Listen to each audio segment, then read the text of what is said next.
행사 부시는 행자가 바로 행자 아닙니까? 창을 비켜들었다는 게 아니라 창을 이렇게 눕혀놨다는 거죠. 창을 눕혀놓고 시를 지었다 이거. 시를 읊었다. 그 전쟁터에서도 시를 읊던 시인이었어요. 이 위대한 사람을 너무 위대했기 때문에 자기는 신하도 사랑하고 백성도 사랑하면 될 줄 알았는데 사마염이라는 애가 나를 빼앗아버렸죠. 그래 빼앗기고 나니까 그 모습을 본 차이나의 모든 지성인들이 흥분해가지고 바로 그 유명한 중림치변이 나오죠.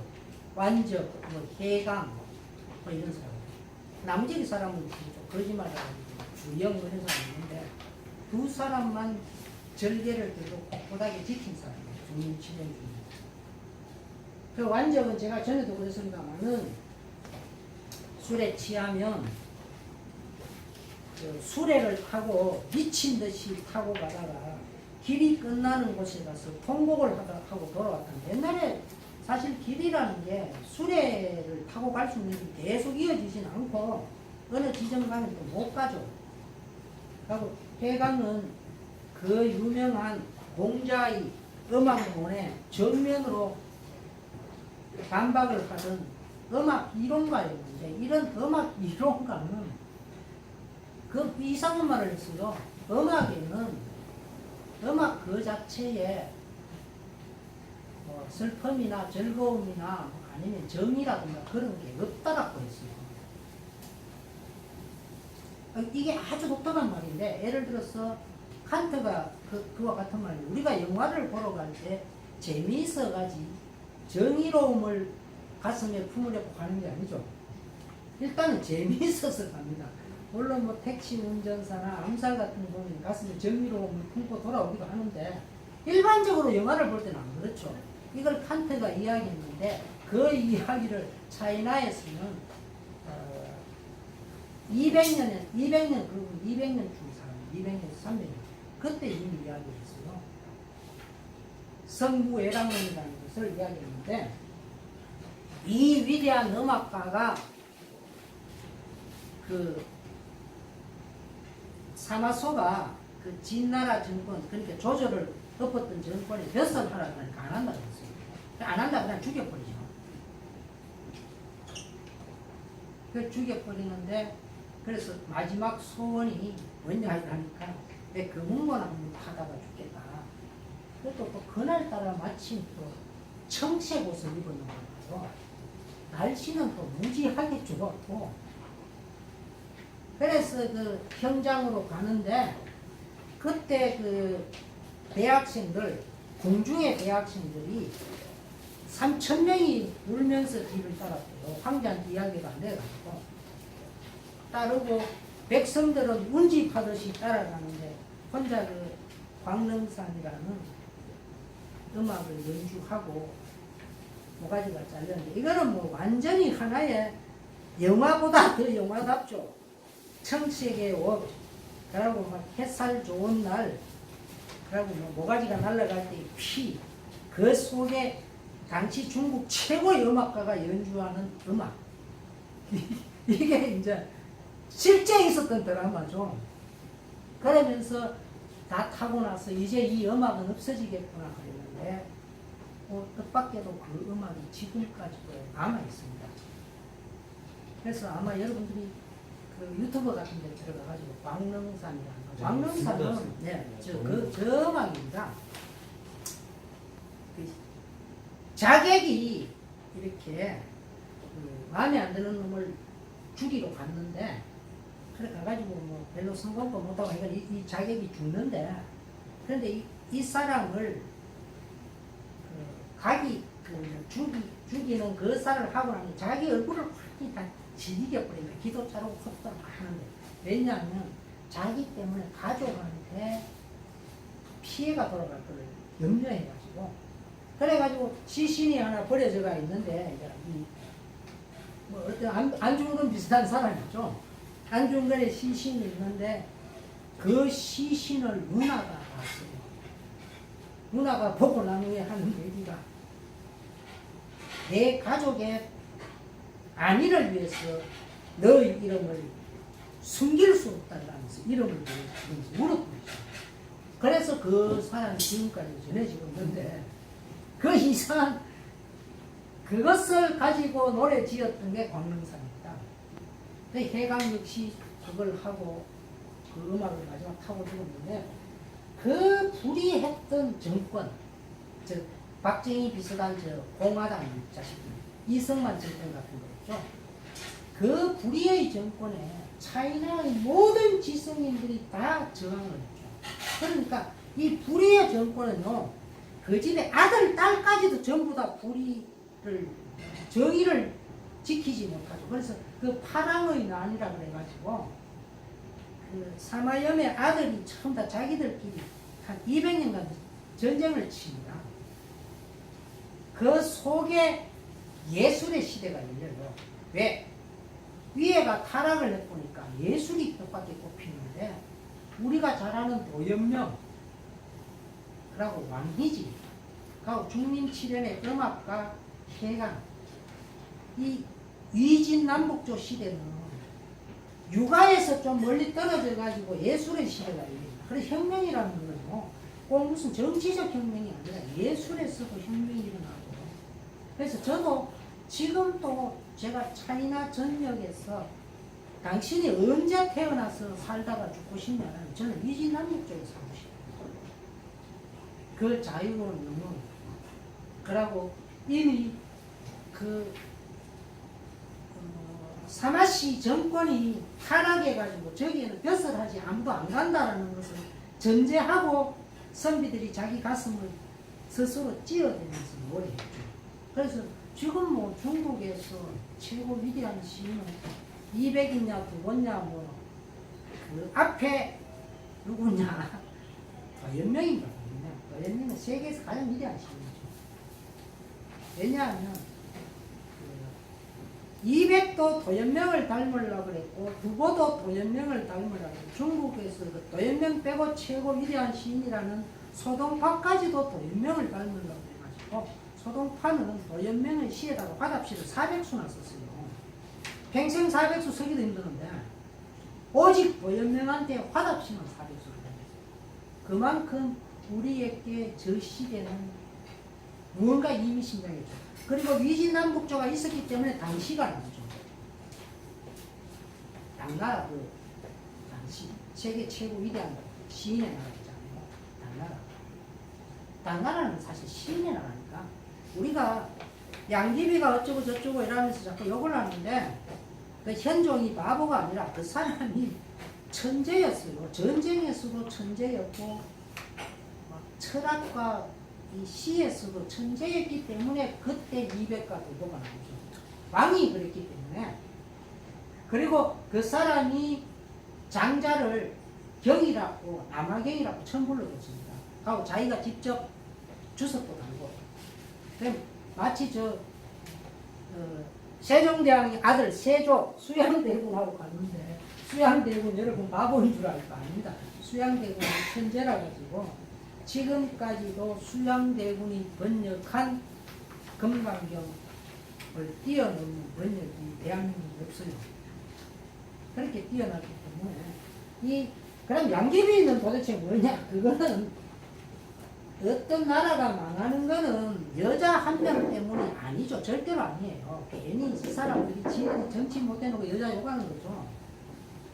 양귀비 때문에 망한 게 아니고 이미 그 시기에 양귀비 시기에 귀족들이 국가의 재산이라든가 뭐 권벌이 돼가지고 나누어 먹고 이미 부패할 때로 부패가 있었어요.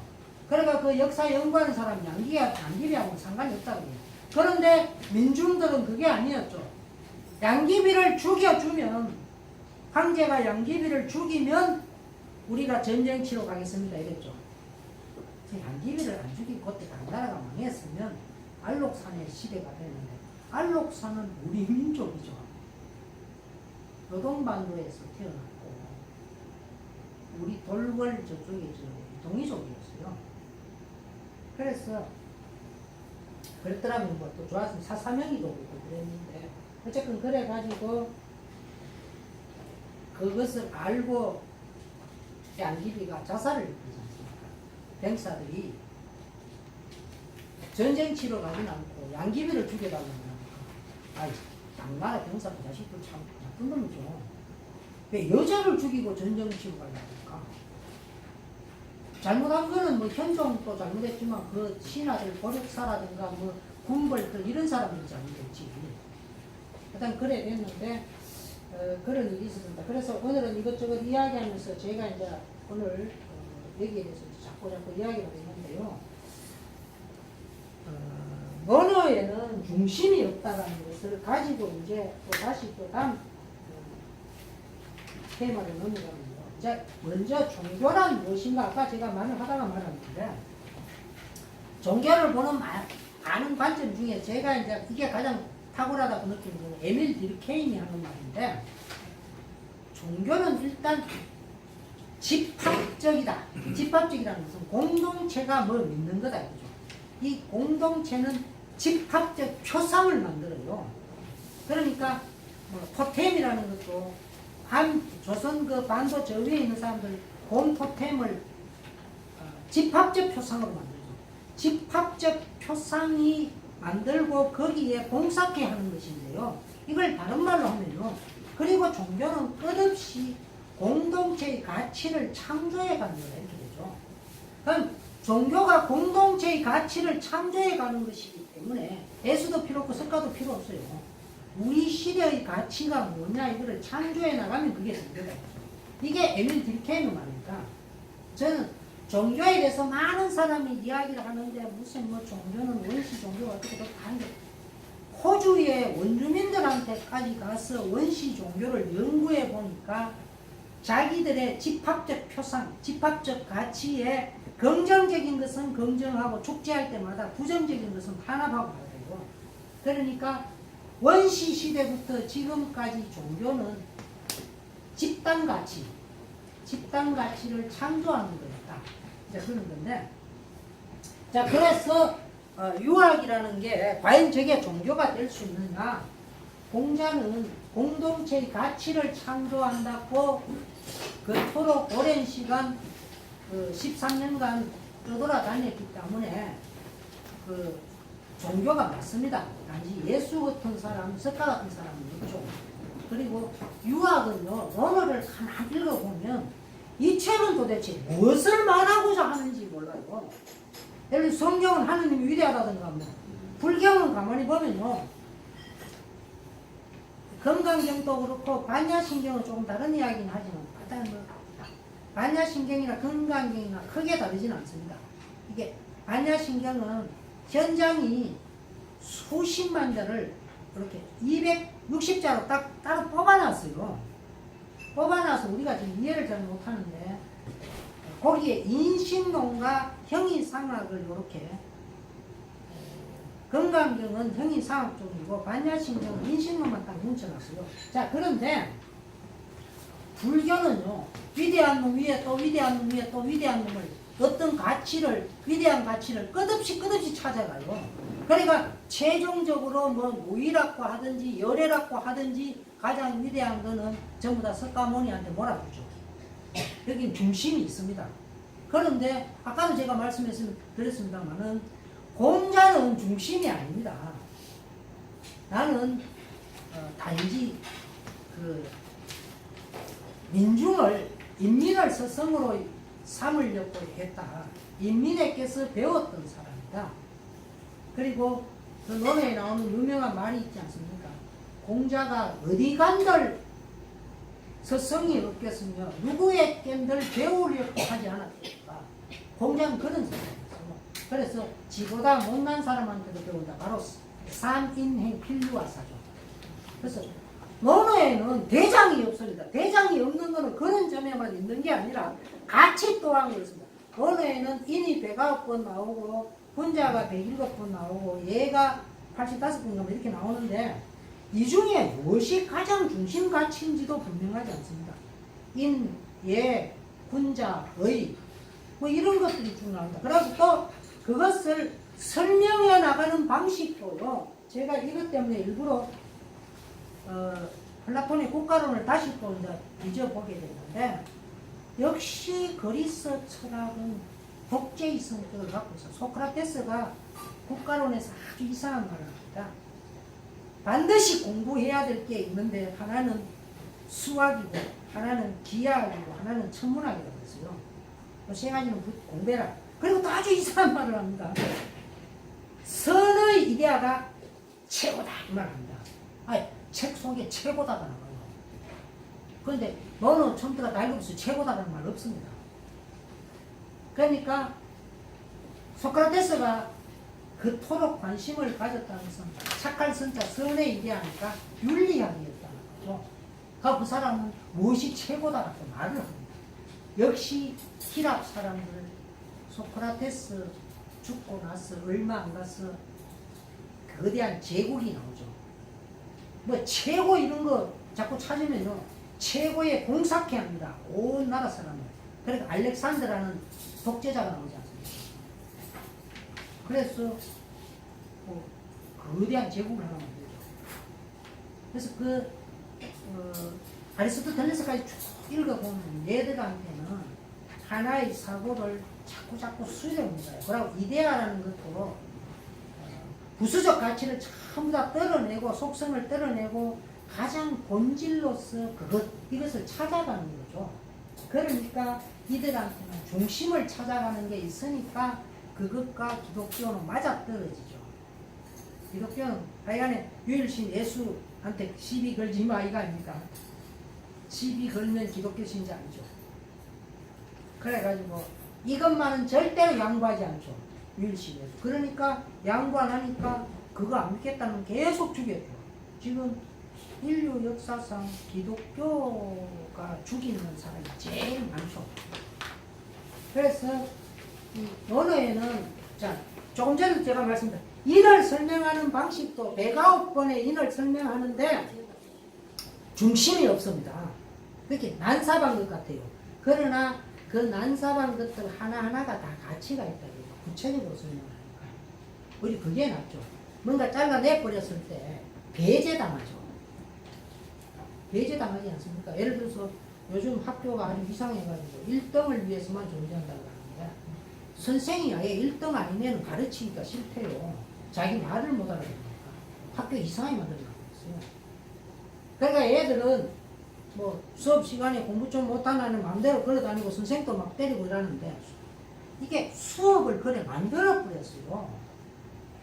공자 정신으로 돌아가야 되는데 공부 못하는 아이가 내 스승이다 이래야 되는데 그렇게 안 하니까 학생이 선생을 때리지 않습니까?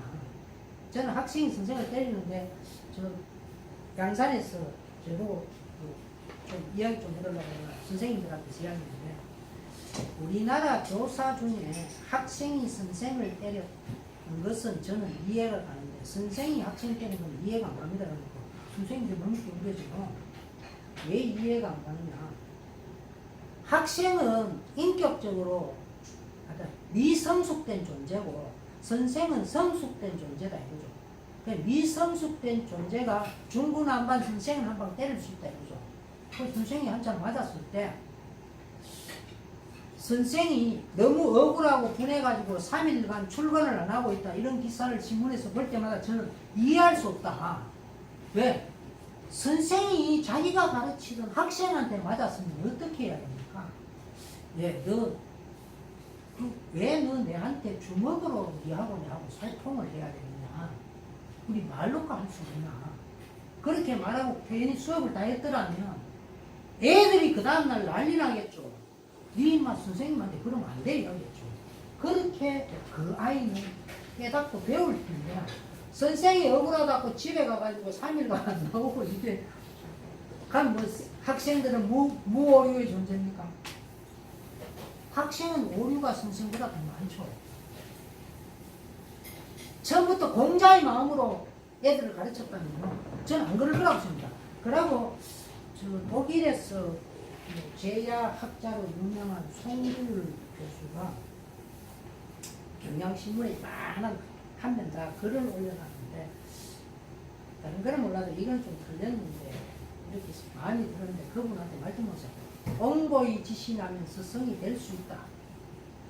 내 것을 익히고 뭐 새 것을 알면 스승이 될 만한 자격이 충분하죠. 근데 그 글은요, 번역 잘못됐어요. 옹보이 지신하는 분은 스승으로 삼을 수 있다라고 해야 돼요. 내가 옹보이 지신하니까 내가 스승이 된다 말이 안 돼요. 공자는 평생 동안 자기가 스승이라고 말을 안 했는데 왜 공자가 스승이 됩니까? 옹보지신하는 분은 내가 스승으로 삼을 수 있다고. 이거는 완전히 180도로 다른 거죠. 그러니까 원어예요. 공자가 배운다는 말은 65분 나오는데 가르칠 교자는 딱 5분밖에 안 나와요. 가르친다는 말을 습관으로라도 말을 못하는 사람이 있어요. 그러면 옹보지신하는 사람을 스승으로 배우려고 했지 그 사람한테 가르치려고 했겠습니까? 그래서 제가 그분한테 글을 써주려고 아직까지 안 쓰고 있어요. 제가 나이도 어리지만 좀 충격받을 것 같아요. 선생님 오늘 지금 잘 이해하고 있습니다. 공자는 스승으로 자기를 간주하지 않았다. 그래서 그거는 이제 아까 그거하고 통하는데요. 수업 시간이 애가 선생을 때렸으면 한자를 맞으면서 그냥 웃어야죠. 예, 우리 말로과 하는 게 더 좋은 소통 방법이 아니냐. 근데 이건 아닌 것 같다. 이라고 수업 그냥 해야죠. 그하고 애들한테 맡기면 되죠. 그럼 애들이 바보입니까? 아, 저 선생님 존경스럽다. 걔 불러가지고 잔소리하죠. 너희 막 선생님한테 가 사과해. 그게 뭐야? 이렇게 나오겠죠. 그러면서 학생들 스스로 깨달아가죠.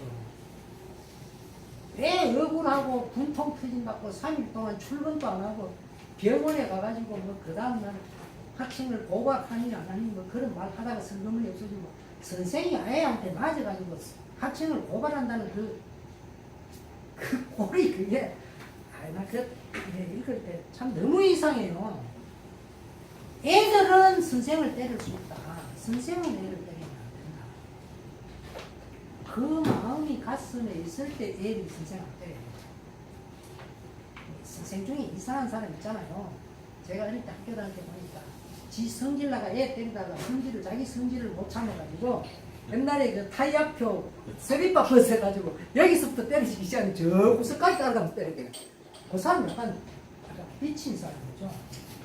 그런 권한을 누가 그 선생님한테 줬습니까? 애를 스리퍼 벗어가지고 교탁에서부터 교실 끝까지 따라가면서 때리도 좋다는 권한을 선생님한테 우리 안 줬어요. 차라리 한 대 맞고 웃으면서 수업하자 이러는 게 맞죠. 야, 이 수학 어렵다고 그러면 안 돼. 소크라테스가 플라톤에서 수학은 꼭 공부하라 그래서 공부하자 이렇게 말을 해야죠. 네, 그건 그렇고 그래서 논어는 전혀 다릅니다. 그 다음에 이제 그러면 종교가 무엇인지를 제가 말하면서 논어에는 중심이 없다 그랬는데 그러면 논어를 철학이라고 할 때 철학은 무엇이냐? 이건 철학 교재에 나오는 이야기를 제가 그대로 다시 말씀을 드리고 이야기하겠습니다.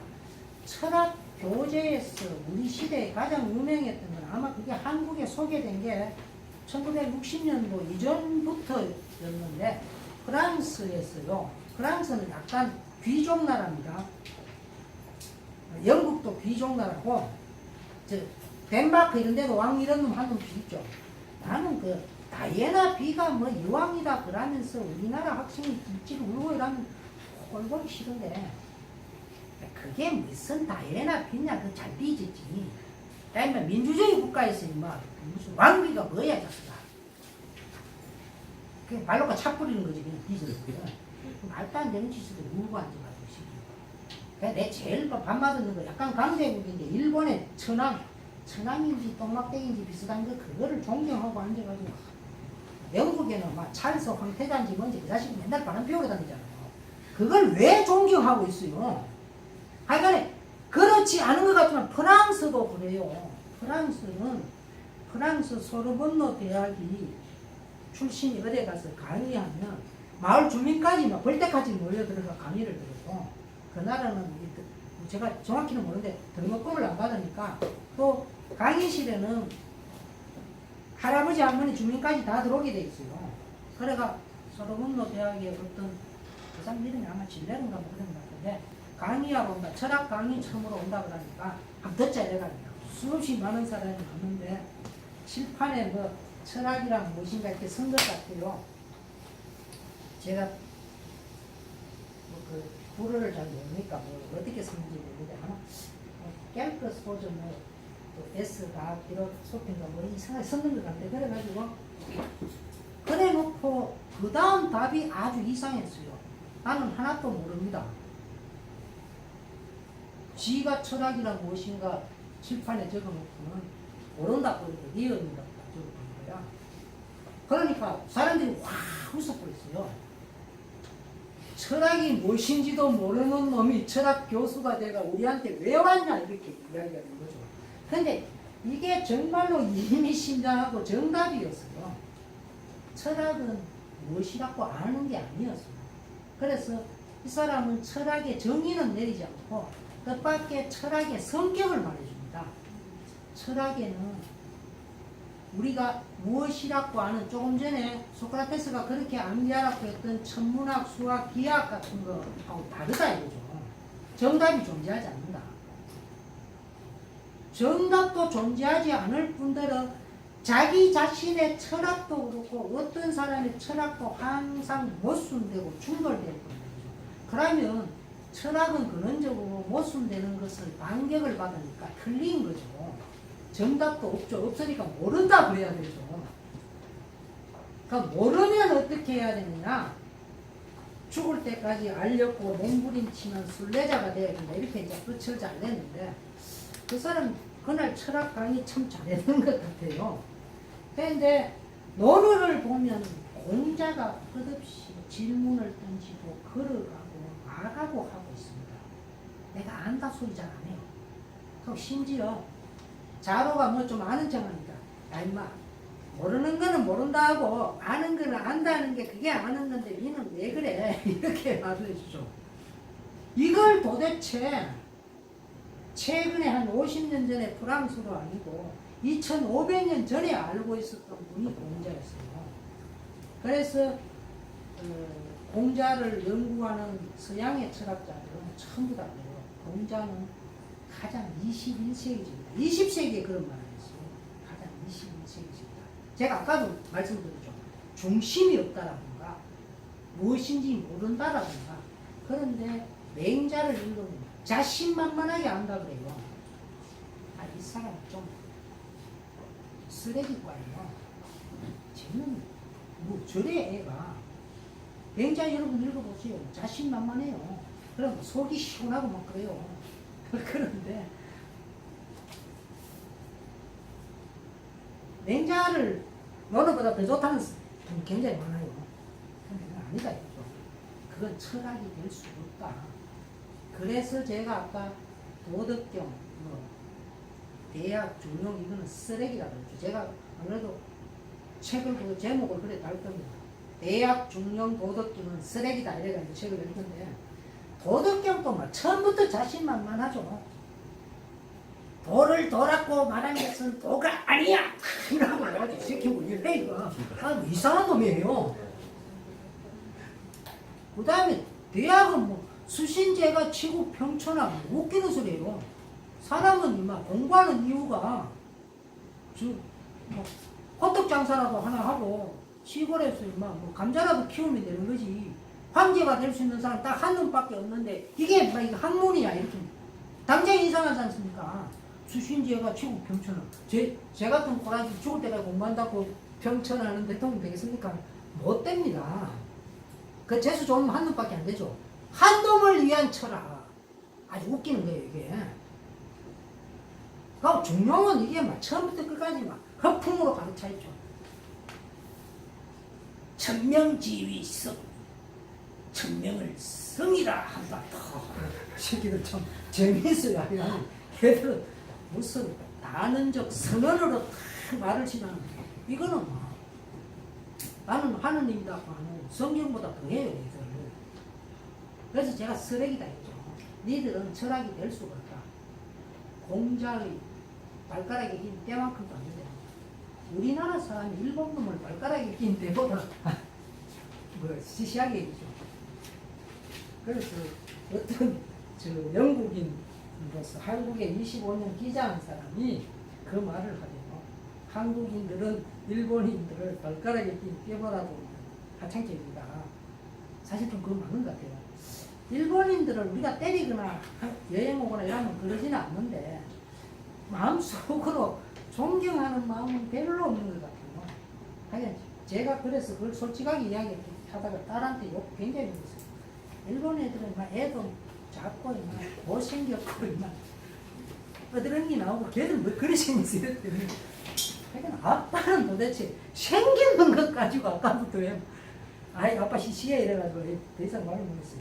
하여간 그런데 제가 뭐 표현이 좀 나쁜데 일본이라는 나라가 쟤들은 이제 꽃이 이렇게 확 피면 질 때가 되죠. 망할 때가 됐는데 쟤들이 안 망하는 이유는 저는 딱 한 가지라고 봅니다. 지진하고 막 태풍이 하도 부니까 막 확 정신 차려가지고 또 부사진 거 고치고 하다 보니까 쟤들이 안 망해요. 그래서 일거리가 있으면 안 망해요. 쟤들이 좀 오래 갈 것 같아요. 아니 태풍, 막 지진, 미국은 저거 망할 것 같지만 오거네요. 허리케인, 플로벤스 저런 게 함수 오면 쟤들 안 망해요. 저 새끼들 아니 뭐 도대체 바람이 우리나라는 뭐 시속 30km만 가도 한국 초토화되는데 175km래요.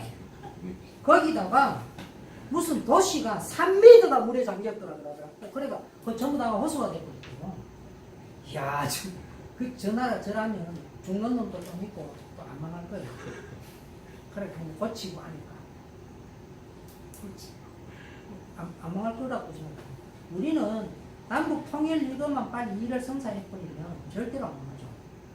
일거리가 막 생겨가지고 넘쳐나는데 망할 이유가 없죠. 그래가지고 제가 문재인 대통령을 전에는 너무 원색적으로 욕하다가 반발을 받아가 이제 욕은 안 하겠는데 문재인 대통령이 이승만을 닮아가지고 방공포로 석방하듯이 야 미국하고 유엔국 사령부는 이들은 우리 앞에 임마 간섭하지 마. 니들 간섭하면 우리나라에 사단장 시켜가지고 이거 다 죽여. 우리 막 저쪽에 평양하고 저리로 막 길 닦으러 갈 거야. 그래가 뭐 전국에 있는 포크레인 기사들 다 모여 이래가 쫙 올라가요. 못 말려요. 그럼 일거리가 생기는데 우리나라가 왜 망합니까?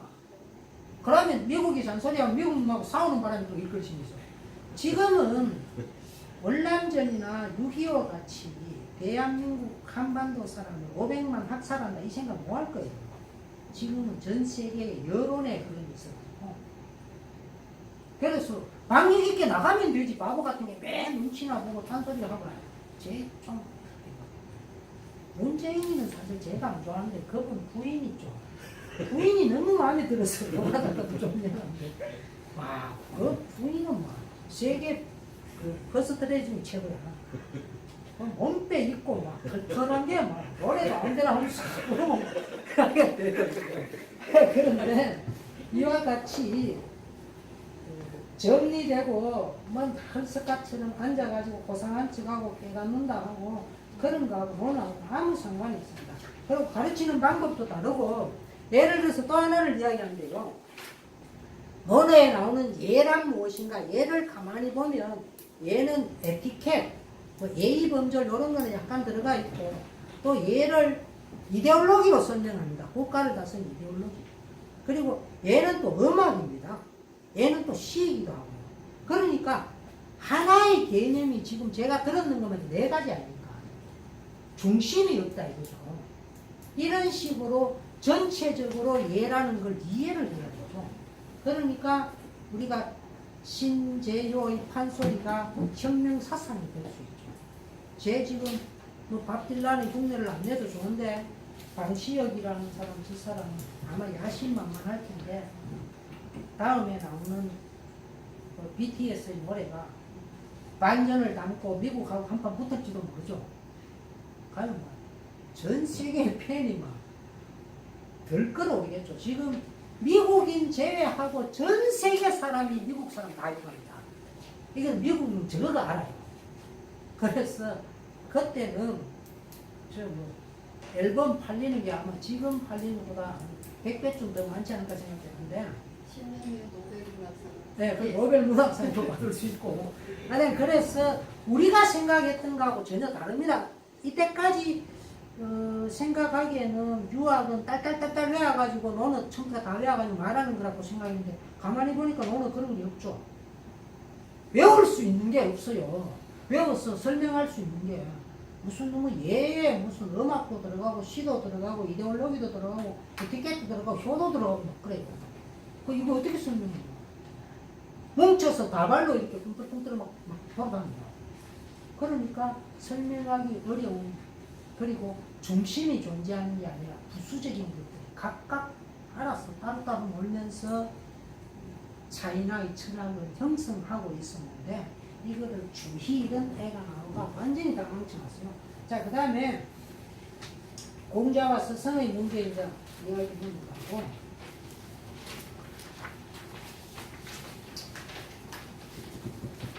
제가 철학사를 한번 말씀을 드린다 그랬는데 이거 철학사의 문제를 하려니까 시기 구분 때문에 제가 잘 안 해보다가 좀 어려워가지고 말하고 말았는데 여기서 간략하게 이야기하면요. 사실 저는 뭐 아마 대한민국에서 이걸 읽은 사람이 동북아 전체에도 저뿐일 것 같은데 직접 가르치고 사진까지 다 찍어놨는 건 사서 오견 이런 건데 원어, 장자, 맹자, 상서, 모시, 주역, 어뢰, 주례, 얘기, 공양전, 자전, 여시, 춘추, 묵자, 도덕경, 순자, 한비자, 관자, 회남자, 사기, 전국체.